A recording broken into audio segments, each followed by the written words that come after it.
The Silent Watchers. Dr. Sarah Chen stood motionless before the massive quantum display, her eyes fixed on the patterns that shouldn't exist. The underground facility at SETI's newest quantum observatory in Chile had been her home for the past 3 years, but nothing in her decades of research had prepared her for this discovery. The quantum interference patterns were unlike anything naturally occurring in space. They formed a perfect geodesic grid encompassing the entire solar system. "Run the verification sequence again," she ordered, her voice steady despite the trembling in her hands. Her team of quantum physicists and astronomers worked in focused silence, their fingers dancing across holographic interfaces as they repeated the measurements that had kept them awake for the past 72 hours. "Confirmation complete, Dr. Chen," announced Dr. James Rodriguez, his dark eyes reflecting the blue glow of his workstation. "The quantum grid is stable, and based on our calculations, it's been there for at least 12,000 years. Sarah closed her eyes, letting the implications wash over her. Humanity had finally discovered proof of alien intelligence, but not in the way anyone had expected. They hadn't found radio signals or ancient artifacts. They'd found something far more unsettling. They'd found proof that Earth had been under surveillance since before the rise of human civilization. The quantum grid was ingenious in its design. It operated on principles that humanity had only recently begun to understand, using quantum entanglement to create an undetectable observation network. The only reason they'd found it at all was because of the recent breakthrough in quantum field detection technology, developed originally for deep space exploration. "Dr. Chen," called out Dr. Yuki Tanaka from her station, "I've completed the preliminary analysis of the grid structure. It's not just observing us. It's transmitting data, constantly, and the receiving point appears to be somewhere in the Orion Arm, approximately 1,500 light-years from Earth." Sarah's mind raced with the implications. An alien civilization had been watching humanity's entire development, from the first cities to the nuclear age, from the first steps on the moon to their recent quantum breakthroughs. But why? Were they benevolent observers, studying humanity's development? Or was there a more ominous purpose to their surveillance? The facility's eye assistant, ARIA, suddenly interrupted her thoughts. "Dr. Chen, I've detected a significant change in the quantum grid's behavior. The transmission patterns have altered for the first time since we began monitoring." The main display shifted, showing a real-time visualization of the quantum data streams. The once steady flow had become erratic, pulsing with new intensity. They'd been discovered. "They know we can see them," Sarah whispered, a chill running down her spine. 12,000 years of invisible observation, and we've just made eye contact." Within hours, the discovery was shared with key government officials and scientific institutions worldwide. The UN Security Council convened an emergency session, and the world's leading powers began mobilizing their resources. Humanity had spent centuries looking up at the stars, wondering if they were alone. Now they knew they weren't, and they'd been under observation the entire time. But as the initial shock wore off, something unexpected happened. Instead of panic, a sense of purpose began to emerge. Humanity had spent generations preparing for this moment through science fiction, philosophy, and scientific advancement. They had imagined countless scenarios of first contact, had debated and theorized about how to handle such a situation. Now, faced with the reality, they did something their observers might not have expected. They got to work. Within days, a global initiative was launched under the codename Project Looking Glass. Its mission was simple but ambitious: to understand the quantum grid technology, and, if possible, to use it to learn about their watchers. The greatest minds in quantum physics, computer science, and sinology were brought together in a unified effort unprecedented in human history. Sarah found herself at the center of it all, coordinating research teams across continents as they worked to unravel the mysteries of the alien technology. The quantum grid, they discovered, was far more than just a surveillance network. It was a marvel of engineering that violated several laws of physics as humanity understood them. The grid isn't just observing and transmitting. Sarah explained during a briefing with military and scientific leaders. It's creating a quantum tunnel through space-time itself. The aliens aren't just watching us. They're doing it in real time, despite being over 1,000 light years away. General Maria Santos, the Brazilian quantum warfare expert who had been appointed as military liaison to the project, leaned forward. Are you saying they could use this technology for more than just observation? Sarah nodded grimly. Theoretically, yes. The quantum tunneling effect could be weaponized. But that's not what concerns me most. She paused, making sure she had everyone's attention. What concerns me is that they've been watching us develop our own quantum technology. They must have known we'd eventually detect their grid, which means this is a test. Finished Dr. Tanaka, her voice quiet but firm. They're waiting to see how we react to the discovery. The revelation sparked a new sense of urgency in the project. Humanity wasn't just facing first contact, they were facing their first cosmic evaluation. But as they worked to understand the alien technology, a strange pattern began to emerge in the data. The grid's quantum signature, Sarah announced one evening. After weeks of analysis, it's not completely alien. There are elements in its structure that mirror natural quantum processes we've observed in human consciousness. It's as if they designed it to be comprehensible to us, once we reached the right level of development. The implications were staggering. Their watchers hadn't just been observing humanity. They'd been waiting for humanity to reach a specific level of technological and scientific understanding. The discovery of the grid wasn't just first contact. It was an invitation. As Sarah stared at the quantum display, watching the complex dance of entangled particles that connected Earth to some distant civilization, she couldn't help but smile. Humanity had spent millennia looking up at the stars, asking if anyone was out there. Now they knew the truth. They'd never been alone. And more importantly, they were ready to answer the call. The quantum grid pulsed with new patterns, its transmission growing stronger. Somewhere, 1,500 light-years away, an alien civilization was watching as humanity took its first steps onto a much larger stage. The silent watchers were about to discover that their subjects had become far more than mere objects of study. They had become equals. And as Sarah and her team prepared to send humanity's first conscious response through the quantum grid, she couldn't help but wonder, in all their years of watching, had the aliens ever anticipated this moment? Had they expected humanity to not just discover their presence, but to understand their technology well enough to use it? They were about to find out. The age of silence was over. Humanity was ready to speak. Project Prometheus.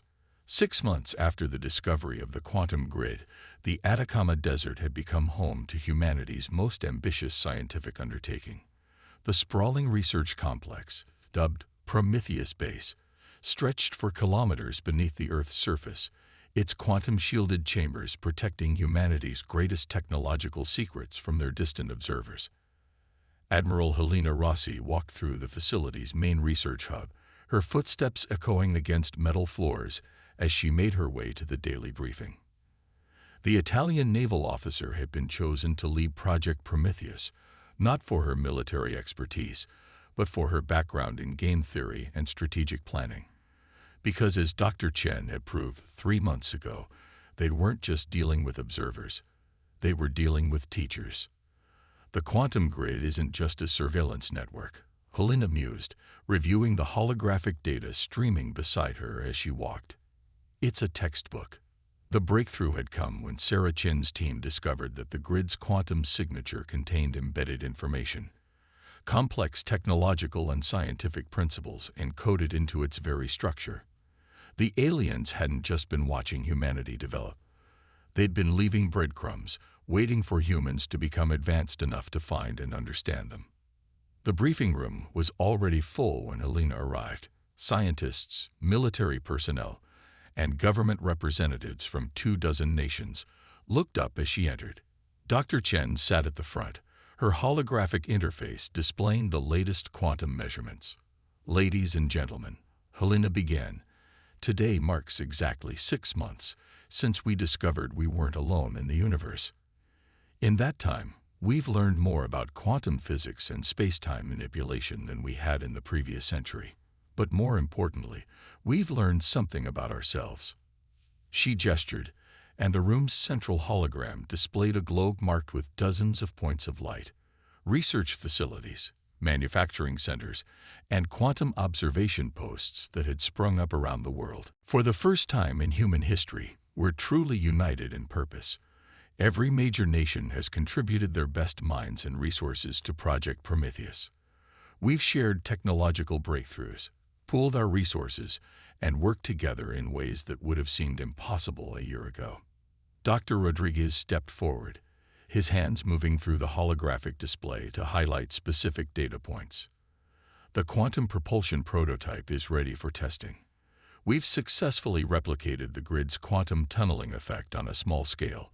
If it works as we believe it will, we'll have faster-than-light communication capabilities within months. And weapons?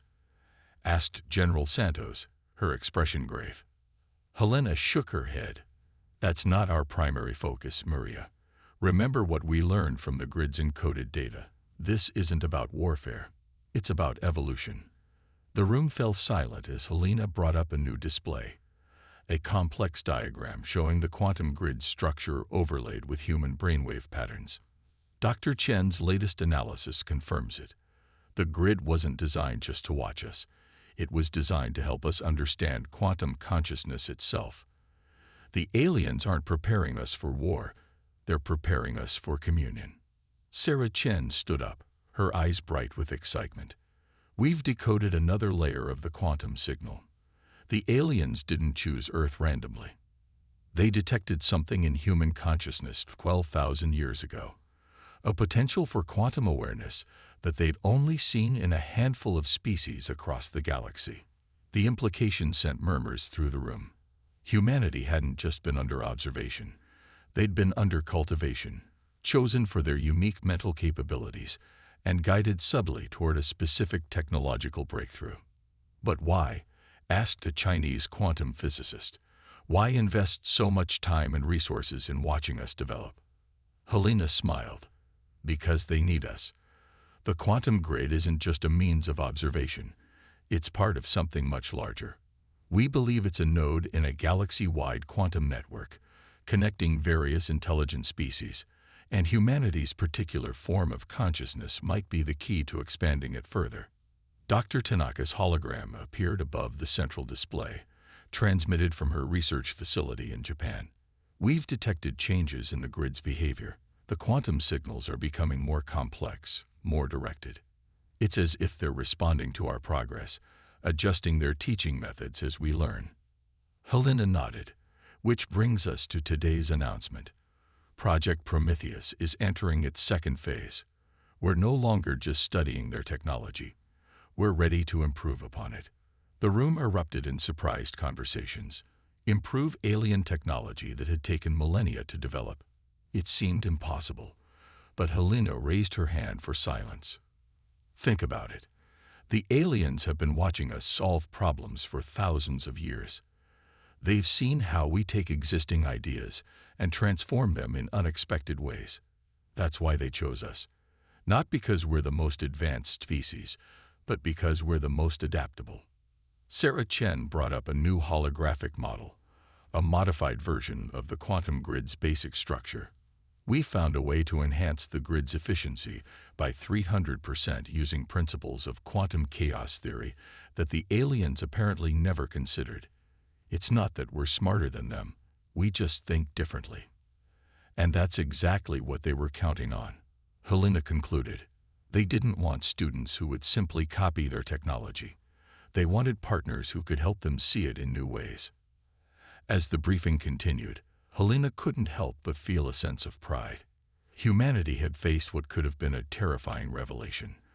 The knowledge that they'd been watched and studied by an advanced alien civilization, and had turned it into an opportunity for unprecedented growth and unity. The quantum grid pulsed overhead, its ancient signals now carrying something new. Humanity's own modifications and improvements to the alien technology. Somewhere across the galaxy, their watchers were about to discover that their long experiment had produced results beyond their expectations. Project Prometheus wasn't just about catching up to alien technology anymore. It was about surpassing it. And as humanity prepared to make its presence known on the galactic stage, they were about to demonstrate why they had been chosen in the first place. The silent watchers were about to become the surprised observers. The breaking storm. The quantum monitoring station aboard the International Space Station Alpha hummed with activity as Dr. Yuki Tanaka made final adjustments to the new quantum transmission array. After a year of preparation, humanity was ready to do more than just observe the watchers. They were ready to reach out. QTA synchronization at 98%. Yuki reported, her fingers dancing across the holographic controls. Quantum coherence is stable. We're ready to transmit. Admiral Helena Rossi's hologram flickered in the station's command module, transmitted through the enhanced quantum network that now spanned Earth's solar system.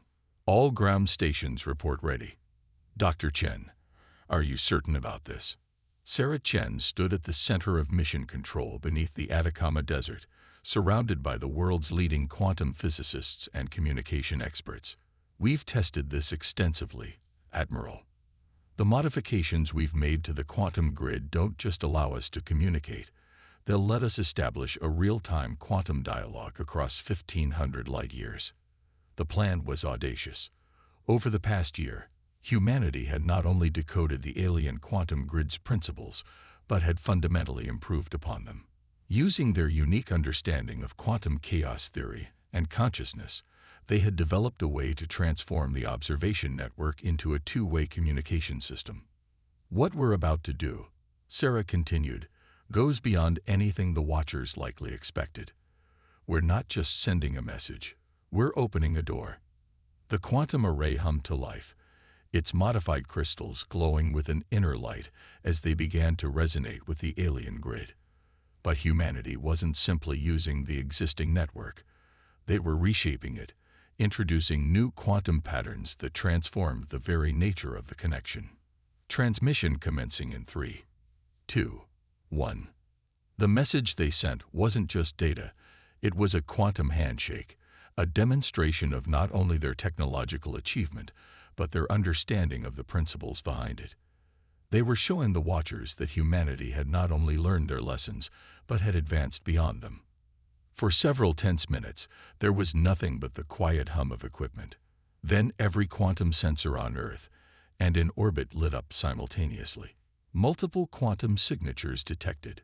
Yuki's voice carried a mix of excitement and awe. They're responding on frequencies we didn't even know existed. The main display in mission control erupted with new data as alien quantum signals poured in from across the galaxy. But these weren't the passive observation patterns they'd grown accustomed to. These were active communications, rich with information, and carrying what could only be described as surprise. They're not just responding, Sarah breathed, watching the patterns unfold. They're learning from us. The quantum modifications we introduced, they're already adapting them, integrating them into the larger network. Admiral Rossi leaned forward in her holographic projection. Can we understand what they're saying? Better than that, Sarah replied, her eyes fixed on the quantum data streams. We can show them what we've become. With a gesture, she activated the quantum consciousness interface, humanity's greatest breakthrough. Unlike traditional communication methods, this system used the quantum properties of human consciousness itself to establish a deeper connection. It was technology that even the Watchers hadn't developed, born from humanity's unique approach to quantum physics. The effect was immediate and stunning. The alien quantum signals shifted, adapted, and then merged with the human transmission in a way that transcended traditional communication. Images, concepts, and understanding flowed both ways through the quantum bridge. They saw them then, the Watchers, not through conventional means, but through the quantum consciousness link. They were ancient, vast, and utterly unlike anything humanity had imagined. But more importantly, they were impressed. Through the quantum link, humanity learned the truth. The Watchers were part of a galactic collective of species, each chosen and guided over millennia to develop their unique potential. Earth had been selected not just for humanity's basic consciousness potential, but for their distinctive ability to innovate, to see patterns others missed, to make creative leaps that defied conventional logic. They never just wanted observers, Helena realized, watching the exchange of information. They wanted revolutionaries. The quantum consciousness link revealed more. Humanity's modifications to the quantum grid hadn't just improved its efficiency. They had solved problems that had puzzled the galactic collective for eons. The human capacity for lateral thinking, for finding unexpected solutions, was exactly what the collective had been hoping to cultivate. But the Watchers had received more than they bargained for. Humanity hadn't just learned their lessons, they had transcended them.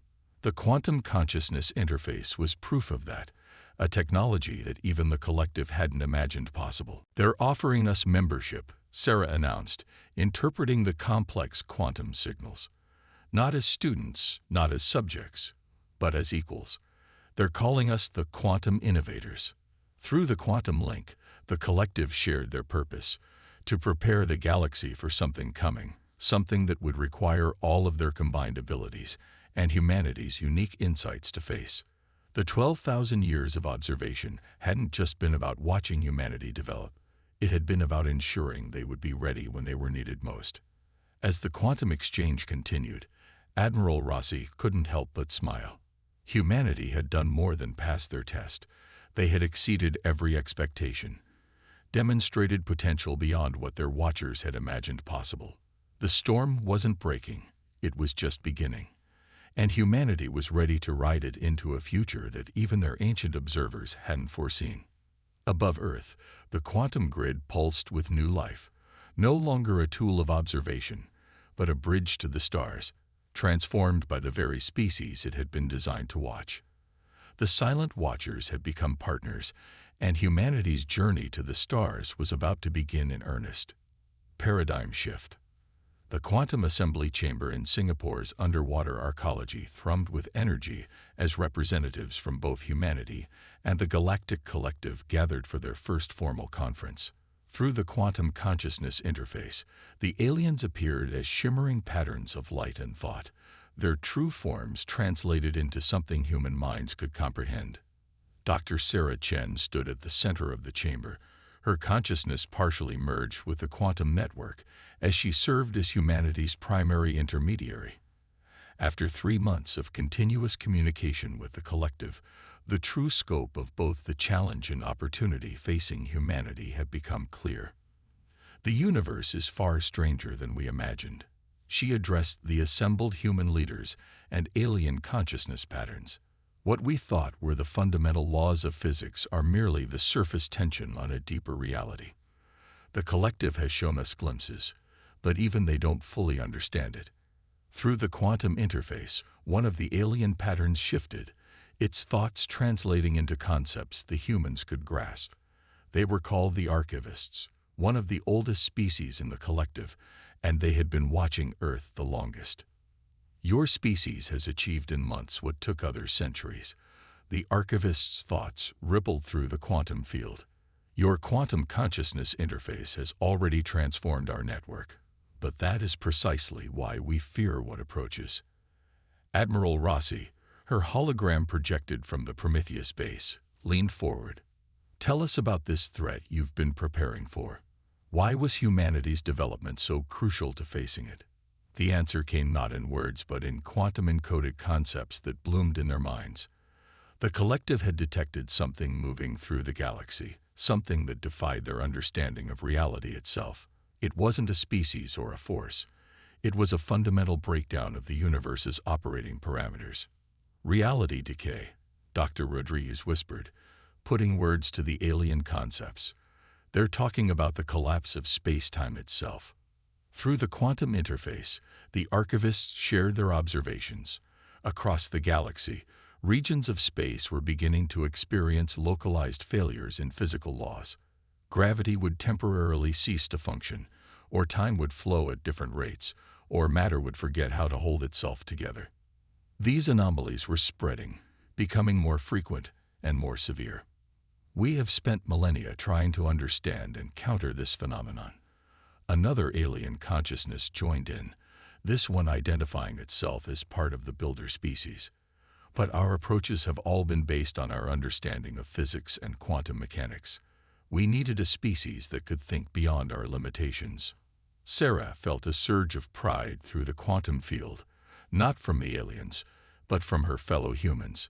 In just 3 months since first contact, humanity had already begun proposing solutions that the collective had never considered. The quantum consciousness interface is just the beginning, she explained, bringing up a holographic display of humanity's latest theoretical work. By merging our consciousness directly with quantum fields, we're not just observing reality. We're participating in its fundamental construction. Dr. Tanaka's research team had discovered that human consciousness, when properly integrated with quantum fields, could actually stabilize regions of space-time affected by the reality decay. It wasn't just about technology.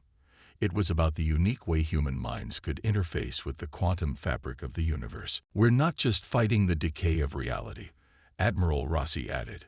We're learning to rewrite its rules. The alien consciousness patterns rippled with what could only be described as excitement. Humanity's approach was revolutionary.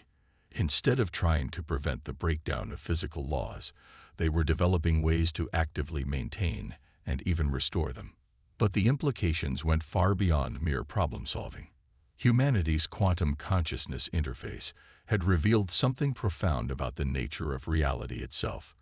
Consciousness, it seemed, wasn't just an emergent property of complex systems. It was a fundamental force in the universe, as essential as gravity or electromagnetism. The reality decay isn't just a breakdown of physical laws, Sarah realized, the concepts crystallizing in her mind through the quantum interface.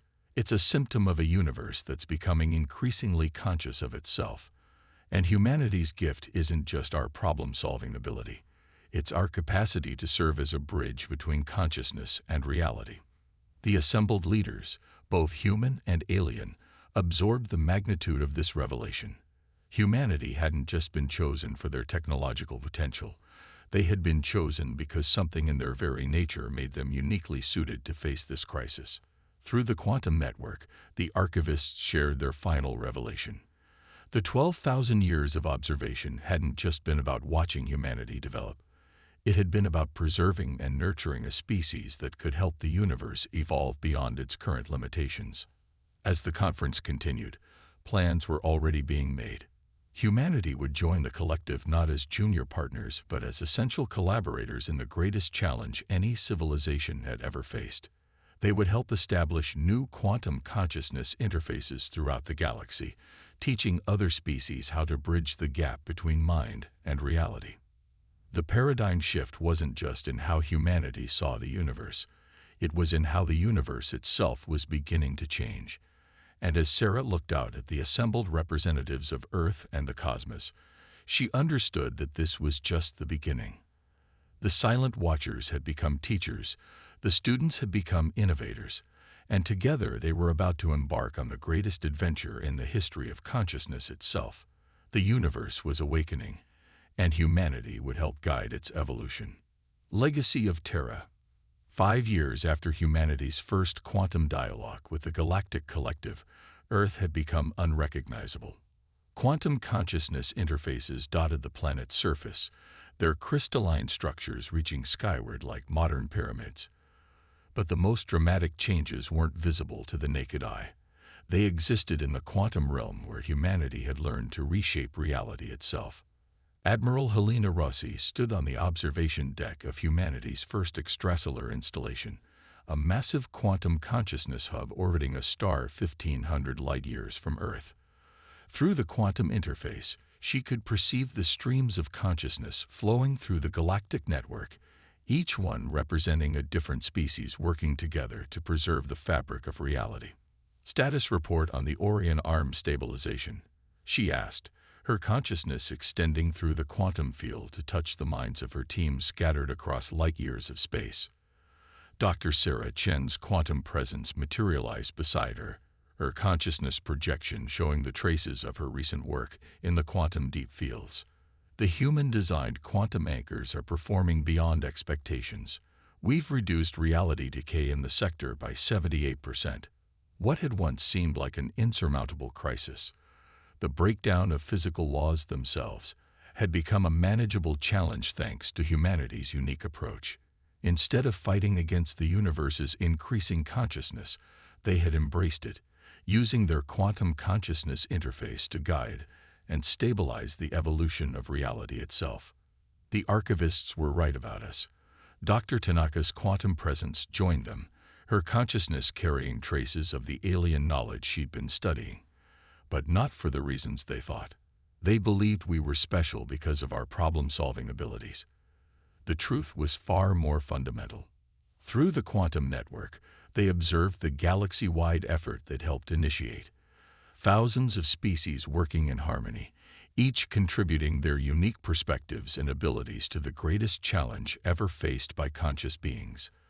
But at the heart of it all was humanity's gift, the ability to serve as a bridge between mind and matter, between consciousness and reality. We've received a priority communication from the Collective Council, Dr. Rodriguez announced, his quantum presence carrying an air of excitement. They're ready to proceed with the Genesis Protocol. The Genesis Protocol was humanity's most ambitious project yet, a plan to not just stabilize reality, but to help it evolve consciously. The quantum consciousness interface had revealed that the universe itself was developing awareness, and the reality decay was simply the labor pains of this cosmic awakening. Signal the Earth teams, Helena ordered. It's time to show the collective why they were right to watch us all those years. Across the galaxy, quantum consciousness hubs activated in perfect synchronization. Human consciousness, amplified and guided through the quantum interface, reached out to touch the fabric of space-time itself. They weren't just observers anymore. They were midwives to the birth of a new kind of universe. Serva's consciousness expanded through the network, touching minds both human and alien as they began the delicate process of guiding reality's evolution. We're detecting coherence in the quantum field. The universal consciousness is responding to our guidance. Through the quantum interface, they could perceive it, the vast, awakening mind of the universe itself. The reality decay hadn't been a breakdown at all. It had been the universe trying to reshape itself, to evolve beyond the limitations of purely physical laws. And humanity, with their unique ability to bridge the gap between mind and matter, had provided the key to making this evolution stable and controlled. Quantum field stabilization at 95% and rising. Yuki reported, her consciousness monitoring the vast network of reality anchors they'd established. The decay patterns are transforming into growth patterns. It's working exactly as we theorized. Helena felt a surge of pride as she observed humanity's legacy unfolding across the cosmos. They had taken their place among the stars not through military might or technological superiority, but by understanding something fundamental about the nature of existence itself. Consciousness wasn't just an observer of reality. It was an essential part of reality's ongoing evolution. The alien watchers who had studied Earth for 12,000 years had sought to prepare humanity for this moment, but even they hadn't fully understood what they were nurturing. Humans hadn't just learned to use the quantum technology. They had transformed it into something entirely new, a tool for guiding the conscious evolution of the universe itself. Final quantum field readings are stabilizing, Sarah announced, her consciousness resonating with the success of their work. The Genesis Protocol is complete. We've done it. Through the quantum network, celebrations erupted across thousands of worlds.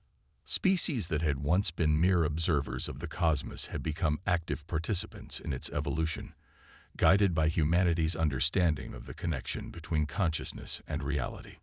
As Helena looked out at the star-filled vista before her, she realized that this was humanity's true legacy.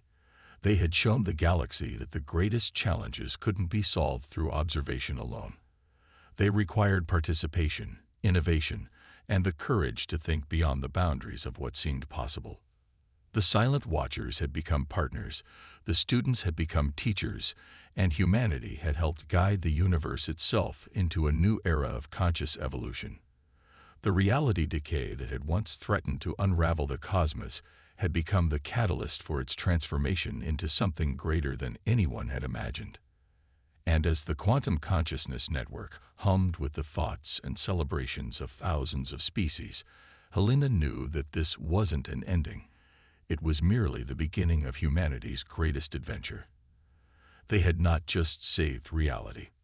They had helped it evolve into something new, something wonderful, something that would continue to grow and develop for eons to come. The legacy of Terra wasn't just in the technology they had developed or the solutions they had found. It was in showing the galaxy that the greatest discoveries come not from mere observation, but from the courage to participate in the very evolution of reality itself.